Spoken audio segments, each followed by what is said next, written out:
jamón de Teruel, vino aragonés, arte mudéjar o las montañas del Pirineo. Son solo algunas propuestas que Aratur, el Salón Aragonés de Turismo, propone a todos sus visitantes. Un sector que ya supone el 8% del PIB de la comunidad o el 10% del empleo y que quiere seguir expandiendo todo su potencial. Por ello, desde el Gobierno de Aragón siguen trabajando en explotar nuevos recursos como la historia o el patrimonio y desestacionalizar el turismo de nieve. Hemos empezado los trabajos para ampliar Cerler por Gastalesa y de esa forma generar superficies esquiables de 100 kilómetros, que es lo que apetecen los esquiadores.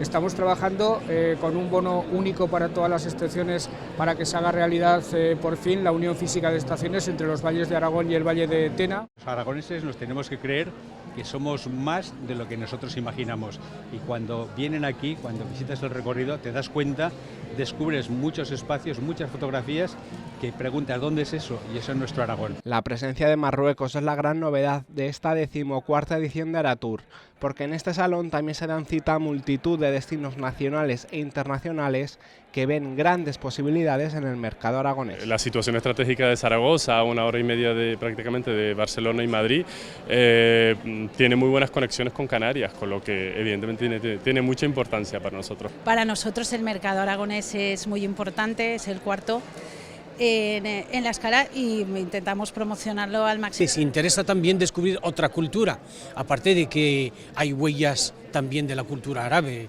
el Palacio Aljafería. Hace 2 años estuve en mi tierra y me llamó la atención la cantidad de aragoneses que se han ido a vivir a Cuba. No sé por qué razón, será por el clima.